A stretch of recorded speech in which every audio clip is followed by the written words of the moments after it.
Boa noite, caríssimos e caríssimas irmãos e irmãs da doutrina dos Espíritos. Que Jesus nos envolva em sua luz de paz e amor em nossos lares nesses dias. Não pretenda que todos pensem como você.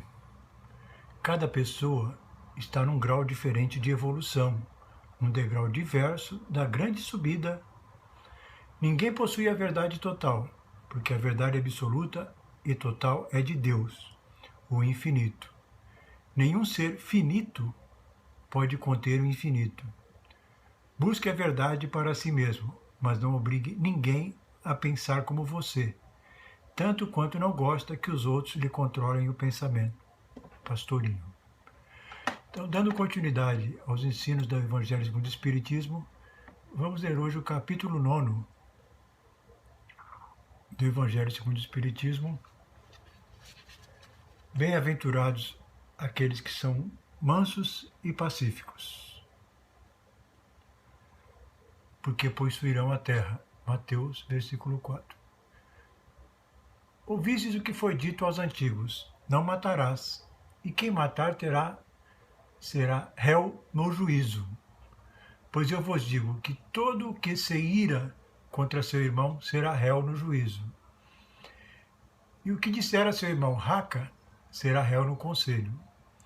E o que disser és louco, merecerá a condenação do fogo do inferno. Mateus, versículo 21 e 22. Por essas máximas, Jesus estabeleceu como lei a doçura, a moderação, a afabilidade e a paciência. E, por consequência, condenou a violência, a cólera e até mesmo toda expressão descortês para com os semelhantes. Raca era entre os hebreus uma expressão de desprezo, que significava homem reles, e era pronunciada cuspindo-se de lado.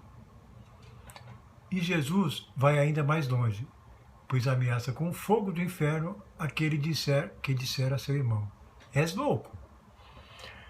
É evidente que nesta, como qualquer circunstância, a intenção agrava ou atenua a falta.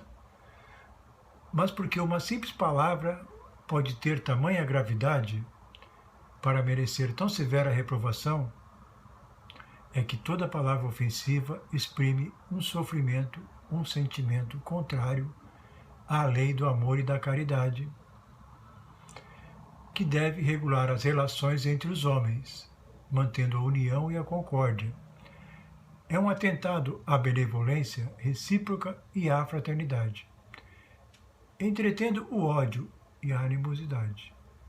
Enfim, porque depois da humildade perante Deus, a caridade para com o próximo é a primeira lei de todo cristão. Mas o que dizia Jesus por essas palavras? Bem-aventurados os mansos, porque eles possuirão a terra. Não ensinou ele a renúncia dos bens terrenos, prometendo-as do céu? Ao esperar os bens do céu, o homem necessita dos bens da terra para viver. O que ele recomenda, portanto, é que não se dê a estes últimos mais importância que aos primeiros. Por essas palavras, ele quer dizer que até agora os bens da terra foram assambarcados pelos violentos, em prejuízo dos mansos e pacíficos, que a estes falta frequentemente o necessário, enquanto a outros dispõe do supérfluo, e promete que justiça lhe será feita, assim na terra como no céu, porque eles serão chamados filhos de Deus. Quando a lei do amor e caridade for a lei da humildade, não haverá mais egoísmo. O fraco e o pacífico não serão mais explorados nem espezinhados pelo forte e o violento. Será esse o estado da terra, quando, segundo a lei do progresso e a promessa de Jesus, ela estiver transformada num mundo feliz pela expulsão dos maus.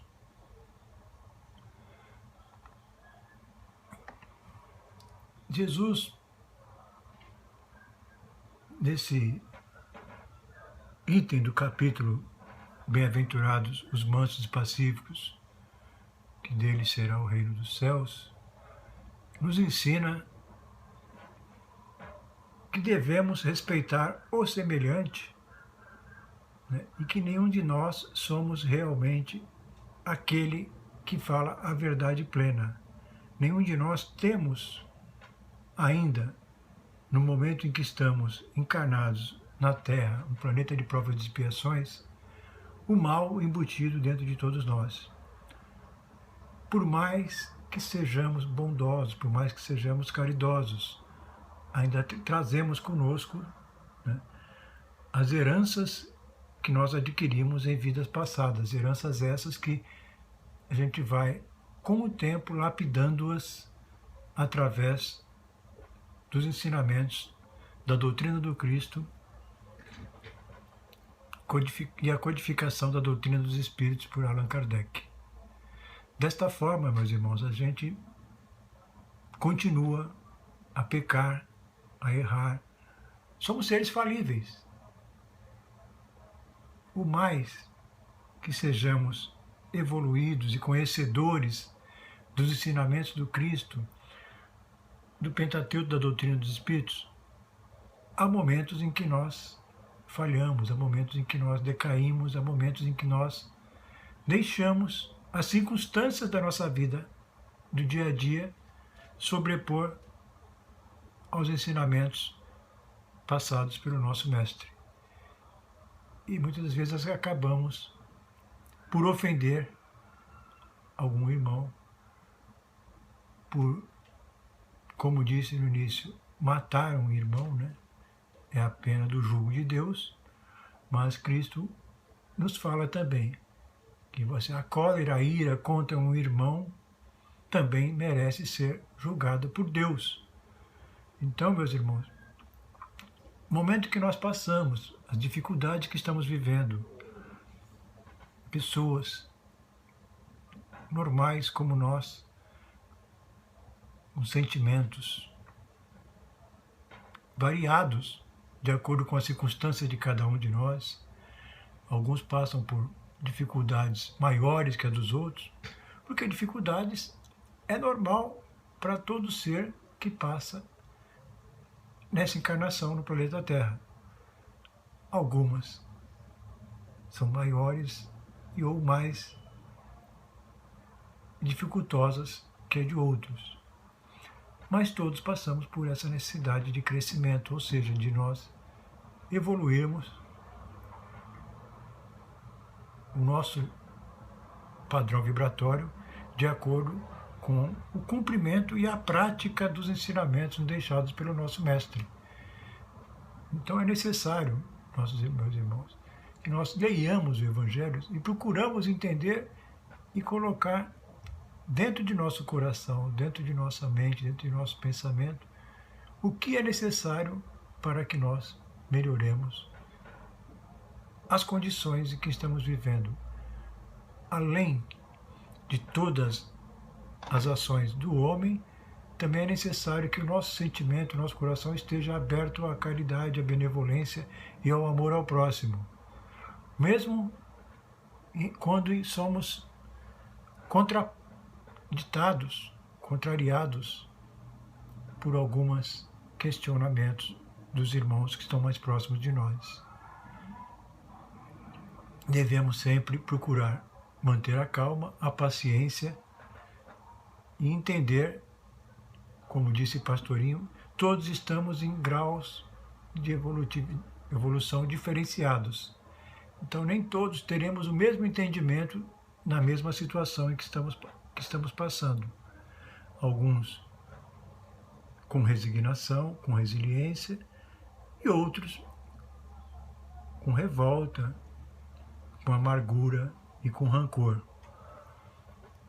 Nós que procuramos seguir a doutrina dos Espíritos devemos ajudar esses irmãos que ainda estão com egoísmo, com ira, com ódio no coração, e não revidarmos a eles quando nos proferem palavras que possam estar nos ofendendo ou nos agredindo. Procurar ser manso e pacífico, como disse o Cristo no início desse capítulo. Instruções dos Espíritos, no capítulo 9, Bem-aventurados mansos e aflitos. A afabilidade e a doçura. A benevolência para com os semelhantes, fruto do ame ao próximo, produz a afabilidade e a doçura, que são a sua manifestação. Entretanto, nem sempre se deve fiar nas aparências, pois a educação e o traquejo do mundo podem dar o verniz dessas qualidades. Quantos há cuja fingida bonomia é apenas uma máscara para uso externo, uma roupagem cujo corte, bem calculado, disfarçar as deformidades ocultas. O mundo está cheio de pessoas que trazem o sorriso nos lábios e o veneno no coração, que são doces, contanto que ninguém as moleste, mas que mordem à menor contrariedade, cuja língua dourada, quando fala face a face, se transforma em dardo venenoso quando falam por trás. A essa classe pertencem ainda esses homens que são benignos fora de casa, mas tiranos domésticos, que fazem a família e os subordinados suportarem o peso do seu orgulho e do seu despotismo, como para compensar o constrangimento que se submetem lá fora, não ousando impor sua autoridade aos estranhos, que os colocariam no seu lugar. Querem pelo menos ser temidos pelos que não podem resistir-lhes. Sua vaidade se satisfaz com o poder em dizer: aqui eu mando e sou obedecido, sem pensar que poderiam acrescentar, com mais razão, e sou detestado. Não basta que os lábios destilem leite e mel, pois, se o coração nada tem com isso, trata-se de hipocrisia. Aquele cuja afabilidade e doçura não são fingidas, jamais se desmente. É o mesmo para o mundo ou na intimidade. E sabe que se pode enganar os homens pelas aparências, não pode enganar a Deus. Então, nessa explicação, os Espíritos nos falam que não adianta ser só bom aparentemente. Você é uma pessoa que aparentemente para a sociedade é uma pessoa boa, caridosa, faz o bem ao próximo, né?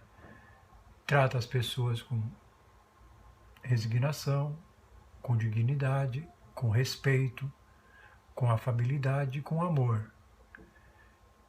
Mas que aquilo não passa assim nem nada mais do que uma roupagem que você criou para que você tenha uma boa imagem perante a sociedade, perante os amigos, perante as pessoas do local que você frequenta para fazer suas reuniões sociais, do local que você frequenta para cultuar o seu credo, no seu trabalho e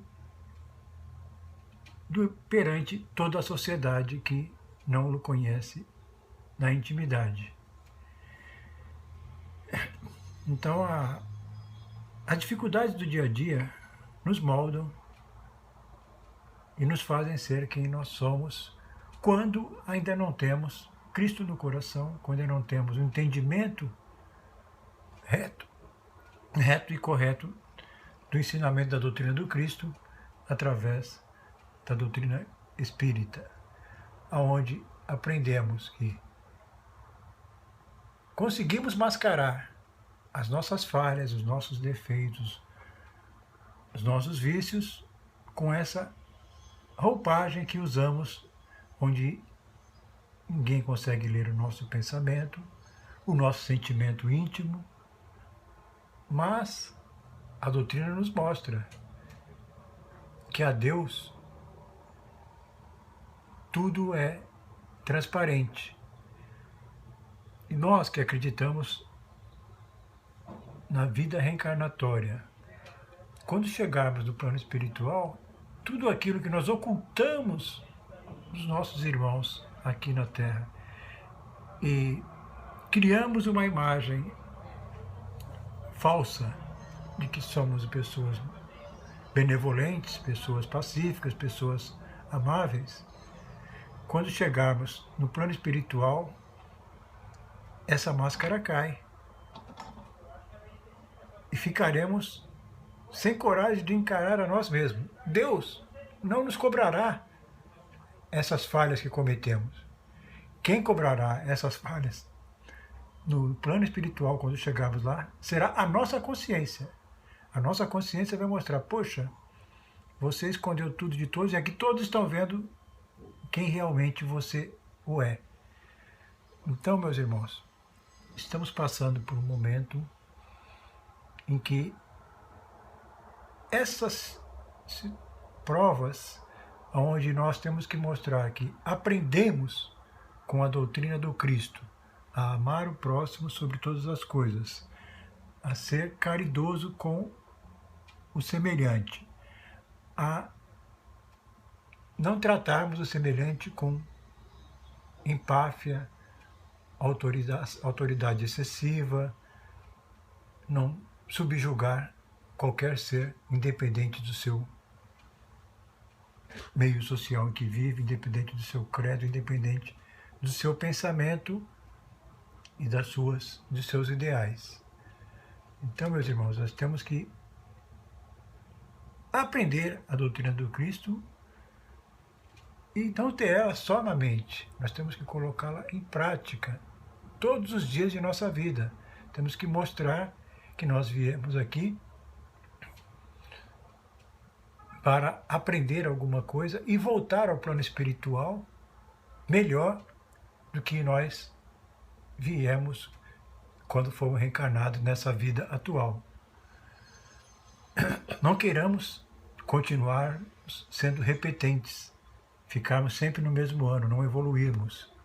Então vamos procurar, meus irmãos, através do ensinamento do Cristo, em que nós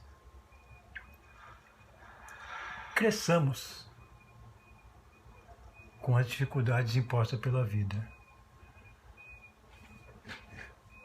O que Deus quer nos dizer quando o mundo apresenta uma pandemia que afeta a todos os seres humanos, independente de classe social, independente de credo, independente de regionalização de onde mora. Então Deus nos está dando uma mensagem, está passando para nós uma mensagem, e cabe a nós compreender e entender essa mensagem de acordo com os ensinamentos nos passados pelo Mestre Jesus, quando esteve aqui na Terra, nos deixando suas lições. Então, se nós começarmos a nos degladiarmos, a nos confrontarmos por conta dessa situação que estamos passando, então nós não estamos aprendendo muita coisa. Aprendemos, mas não absorvemos. Continuamos ainda como os homens da caverna, os homens de Neandertal, onde a lei do mais forte equivalia. Aquele que grita mais, aquele que bate mais forte, aquele que consegue dominar pela ignorância e pela forma rude e agressiva com o seu semelhante. Hoje nós temos conhecimentos, hoje nós temos facilidade de aprender as lições deixadas por Deus e as lições do Mestre Jesus. Então, meus irmãos, vamos ter paciência, vamos procurar, dentro da nossa casa, fazer o Evangelho no lar. Fazendo o Evangelho no lar, nós estamos atraindo forças positivas, atraindo bons irmãos que vêm nos auxiliar e também vêm aprender conosco, aprender juntamente conosco as lições do Mestre. Então vamos evitar as discussões, procurar evitar as pessoas que vêm de forma agressiva para nós. Façamos uma oração mental para esses irmãos, procuremos com que eles se acalmem, fazendo o possível para que se acalmem e não devolver com outra violência a frase, às vezes, colocada pelos irmãos de uma forma mais agressiva, certo, meus irmãos? Então vamos agradecer ao nosso Pai Jesus, nosso Pai Deus, nosso Mestre Jesus, a oportunidade de estarmos aqui aprendendo uns com os outros e que possamos, meus irmãos, passarmos dessa situação e nos encontrarmos aqui e podemos nos abraçar e nos felicitar, continuando a nossa obra nessa encarnação. Que a luz e a paz de Jesus estejam presentes em todos os nossos lares. Que assim seja, meus irmãos. Graças a Deus.